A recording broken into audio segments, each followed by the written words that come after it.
স্বপ্ন দেখতে আমি খুব ভালোবাসি, কারণ স্বপ্নই আমাকে নতুন করে বাঁচতে শেখায়। প্রতিটি সুন্দর স্বপ্ন আমার আগামী দিনের আশার আলো হয়ে জ্বলে। হাজার বাধা এলেও স্বপ্নগুলোকে কখনো হারিয়ে যেতে দেই না। বিশ্বাস করি আজকের স্বপ্নই একদিন বাস্তবতার রঙিন গল্প হয়ে উঠবে।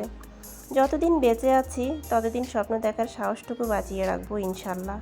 কারণ স্বপ্নহীন জীবন আকাশহীন পাখির মতন, অপূর্ণ আর নিঃসঙ্গ। হ্যালো ভিউয়ার্স, আসসালামু আলাইকুম। সবাই কেমন আছেন? আশা করি সবাই ভালো আছেন, সুস্থ আছেন। আমি আলহামদুলিল্লাহ আপনাদের দয়ায় ভালো আছি, সুস্থ আছি। দেশে দেশের বাইরে যে যে প্রান্ত থেকে আজকে আমার ব্লগ ভিডিওটি দেখছেন বা দেখবেন, সবাইকে অসংখ্য ধন্যবাদ জানিয়ে শুরু করছি আমার ছোট্ট একটি ব্লগ। আশা করব সম্পূর্ণ ভিডিওটি দেখে সুন্দর একটা গঠনমূলক কমেন্ট রেখে দিয়ে যাবেন। আপনার একটা কমেন্টই আপনার বাড়িতে আমাকে পৌঁছায় দিবে ইনশাল্লাহ। আর সবার কাছে অনুরোধ রাখবো, প্লিজ সবাই একটা লাইক দিয়ে ভিডিওটি কন্টিনিউ করবেন এবং শেষ পর্যন্ত ভিডিওটি দেখবেন। তো ভিডিওটি আমি সন্ধ্যা থেকে শুরু করেছি। আর এই যে এখানে বাচ্চারা নাস্তা খেতে বসেছে, বাচ্চারা নাস্তা দেখে তো খুবই হয়ে গেছে, খুশি হয়ে গেছে। এখানে যে বাচ্চার বাবা কিছু ছোলা ভুনা পাঠিয়েছিল কিনে, সেটা আমরা খাওয়া দাওয়া করেছি। তারপরে যে বাচ্চার দাদি পুরি পাঠিয়েছে, 4টা বড় বড় পুরি। আর এই যে ঠোঙার মধ্যে যেটা আছে সেটা হচ্ছে কি কিছুটা বাদাম ওনার কাছে ছিল, সেটা দিয়েছে। তো ওরা তো পেয়ে খুব খুশি। তো এই তো ওরা ভাগ বাটোয়ারা করতেছে, কে কোনটা খাবে, কে কোনটা আগে খাবে। এই যে এখানে বাদাম নিয়ে কাড়াকাড়ি করতেছে। তারপরে এই যে বড় ছেলে বলতেছে যে নাও তুমি একটা, নাও আমি একটা, নেই সবাইকে দিল। এই যে আমিও নিয়ে খাচ্ছি।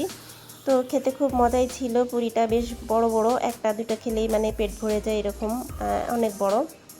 তো ছোট ছেলেটাও খাচ্ছে, ওর কাছে বেশ মজাই লাগছে মনে হয়। তো যে টিফিন বাটিটা নিয়ে আসছে সেই টিফিন বাটিটার ঢাকনাতেই আমি ওকে দিয়ে দিয়েছি, জায়গা থেকে উঠতে ইচ্ছা করতেছিল না। তো ওকে ওই ঢাকনার মধ্যে দিয়ে দিয়েছি যেন ময়লাটা নিচে না পড়ে। আর ওকে দেখে হাসাহাসি করতেছে। আর এই যে দেখেন আমরা এই যে সকালবেলার অবস্থা কি, এই যে খাটের উপরে যা কিছু ছিল সব ছেলে একদম নিচে নামাই দিচ্ছে। কি অবস্থা ও করে, বিছানা গুছানো থাকলেও এরকম অবস্থা করবে। সারাটা দিন যে কতবার আমার বিছানাটা গুছাতে হয়, হাজারবার, বলে বোঝাতে পারবো না। দেখেন খাটের উপর বসে বসে কী করতেছে, একটু পরে যে আওলা টাওলা আবার সে নষ্ট করে ফেলবে খাট টাট। এগুলো এখন আমি গুছায় রাখবো, আর 10 মিনিট পরেই কিন্তু আবার খাট টাট আলানো শুরু হয়ে যাবে। তো আর কি করার, এখন আমি সব কিছু এখন গুছায় গাছায় ফেলবো। আর এই যে দেখেন কি অবস্থা করে বাচ্চা। তো এই যে কি কি রান্না করব আপনাদেরকে এক ঝলক দেখিয়ে দিচ্ছি। আজকে লাল শাক ভাজি করব, ডাঁটা রান্না করব চিংড়ি মাছ দিয়ে। এখানে আমি সব কিছু কুটে বেছে রেখেছি। এই যে এখানে চিংড়ি মাছ আছে, চিংড়ি মাছ দিয়ে ডাঁটাটা রান্না করব। ডাঁটাটা বেশ দেখতে হবে কীভাবে রান্না করতেছি। আজকের রেসিপি এই ছিল। সব কিছু তরি তরকারি কেটে বেছে ধুয়ে আমি রেখেছি, এখন ঝপাঝপ বসাই দিব তরি তরকারি। তো এখানে যে লাল শাকটা আমি একটু ধুয়ে নিয়েছি, লাল শাকটা আমার ভীষণ পছন্দের। আমি এখন এটা রান্না বসিয়ে দিব। এই যে এখানে রসুন কুচায় রেখে দিয়েছিলাম, তো সেই রসুন কুচিটা পেঁয়াজ কুচি দিয়ে দিব। এখানে কাঁচামরিচটা কুচাতে ভুলে গিয়েছিলাম। তো এখানে যতটুকু গোল গোল করে রাখা যে কাঁচামরিচগুলো ছিল সেগুলো হচ্ছে গিয়ে ডিম ভাজার জন্য রাখছিলাম।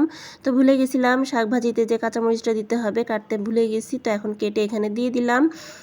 তো এই যে 3টা উপকরণই দিয়ে আমি একটু সুন্দর করে নাড়াচাড়া দিয়ে নিচ্ছি। আর সামান্য একটুখানি চিংড়ি মাছ দিয়ে দিচ্ছি। চিংড়ি মাছ দিলে পরে কিন্তু খেতে অসাধারণ লাগে, খুবই ভালো লাগে। আপনারা একদিন শাকের মধ্যে, যে কোনো শাকের মধ্যে চিংড়ি মাছ দিয়ে দেখতে পারেন, খেতে কিন্তু অনেক মজার লাগে। তো তেলটা একটু বেশি দেওয়ার চেষ্টা করবেন, কারণ শাকের মধ্যে একটু তেলটা দিলে পরে বেশি মচমচে হয়, ভালো লাগে খেতে। তারপরে এই যে এখানে আমি শাকটা দিয়ে দিলাম, শাকটা দিয়ে একটু হালকা একটু নাড়াচাড়া দিয়ে দিচ্ছি। নাড়াচাড়া দিয়ে এবার ঢাকনা চাপা দিয়ে দিব, তারপর গোল করে দিচ্ছি আর কি। এদিকে কিনারে কিনারে এবড়ো থেবড়ো হয়ে আসছে। তারপরে আমি এখানে হলুদের গুঁড়ো দিয়ে দিয়েছি, লবণ দিয়ে দিয়েছি, দিয়ে একটু হালকা করে একটু নাড়া দিয়ে আমি এখন ঢাকনা দিয়ে দিব। তারপরে আরেকটা রান্নায় চলে যাব। আজকে যেহেতু এই যে ডাঁটাটা রান্না করব, ডাঁটাটা আমি খুব ভালো করে ধুয়ে নিচ্ছি, যেহেতু এটা একটু কালচে কালচে হয়ে গেছে। 2 দিন আগে এটা কেটে ফ্রিজে রেখেছিলাম, একটু হালকা কালো কালো হয়ে গেছে। তো যাই হোক, তাতে কোনো সমস্যা নাই, স্বাদের কোনো হেরফের হবে না। আমি একটু ভালো করে ধুয়ে নিচ্ছি, ধুয়ে উঠাই নিচ্ছি। এখানে আলুটাও দিয়ে দিব, আলুটাও একটু ভালো করে ধুয়ে উঠাই দিব। তো ভিডিওটি দেখতে দেখতে যারা এত দূর পর্যন্ত চলে এসেছেন, সবার কাছে আমার একটাই রিকোয়েস্ট, প্লিজ প্লিজ প্লিজ সবাই একটা লাইক দিয়ে অবশ্যই কন্টিনিউ করবেন, ফুল ভিডিওটা ওয়াচ করে দিবেন একবার হলেও। তো এরপরে আমি এখানে চিংড়ি মাছটা ধুয়ে নিয়েছি। চিংড়ি মাছটা ধুয়ে ভালো করে একটু ধুয়ে নেব। অল্প কিছু চিংড়ি মাছ হয়ে গিয়েছে, যেহেতু এখান থেকে আমি কিছুটা শাকে দিয়েছি, সেখানে এই জন্য একটু কম হয়ে গিয়েছে। আর চিংড়ি মাছের যে দাম, মানে কি বলবো, প্রচুর পরিমাণে দাম। তো সব কিছু আমার হয়ে গিয়েছে। এখানে আমি তেল দিয়ে দিয়েছি, তেলের মধ্যে পেঁয়াজটা দিয়ে দিয়েছি। আর যে কাঁচামরিচটা ছিল, ভাবলাম যে কাঁচামরিচটা রেখে দিই, কী হবে, কাঁচামরিচটা দিয়ে দিই, একবারে রান্না হয়ে যাবে। তো আমি এখানে হলুদের গুঁড়ো, মরিচের গুঁড়ো, পেঁয়াজ বাটা, রসুন বাটা, তারপরে জিরা বাটা, এগুলো সব দিয়ে দিয়েছি। ময় মশলা যা যা লাগে সব কিছুই দিলে পরেই ভালো হয়, একটু বেশি করে দিলে পরে বেশি ভালো হয়, কারণ ডাটা যেহেতু সুতা, এই কারণেই একটু বেশি করে মশলা দিলে পরে আমার কাছে মনে হয় একটু ভালোই হয়। তো এরপরে আমি যে চিংড়ি মাছটা আমি দিয়ে দিচ্ছি। চিংড়ি মাছ দিয়ে ডাঁটাটা কিন্তু অসাধারণ লাগে কিন্তু খেতে। তো এরপরে আমি ভালো করে কষিয়ে নিচ্ছি।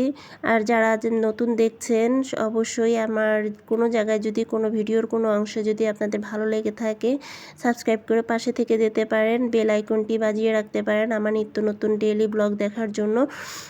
যখনই আমি ভিডিও ছাড়বো তখনই আপনার কাছে নোটিফিকেশন চলে যাবে। পুরাতন নতুন যারাই হন দেখছেন না কেন, যারাই আমার ভিডিওটি দেখছেন তারাই এই কাজটা করে রেখে দিতে পারেন।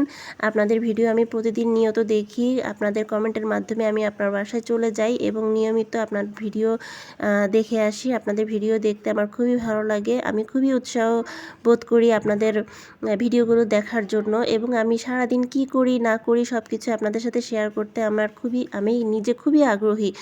এটাই হচ্ছে সবচেয়ে বড় কথা। আমি খুঁটিনাটি যা কিছু করি না কেন, টুকটাক আমি একটুখানি ভিডিও করে আপনাদের সামনে একটু তুলে ধরার চেষ্টা করি। আপনারা আমাকে প্লিজ সবাই একটু সাপোর্ট করবেন, আমিও সবাইকে সাপোর্ট করার চেষ্টা করব ইনশাল্লাহ।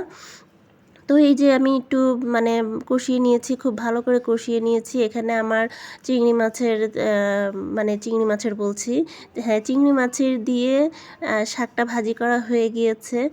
লাল শাকটা ভাজি করা হয়ে গিয়েছে। লাল শাকটা খুবই মজার হয়েছিল, যেহেতু চিংড়ি মাছ দেওয়া ছিল।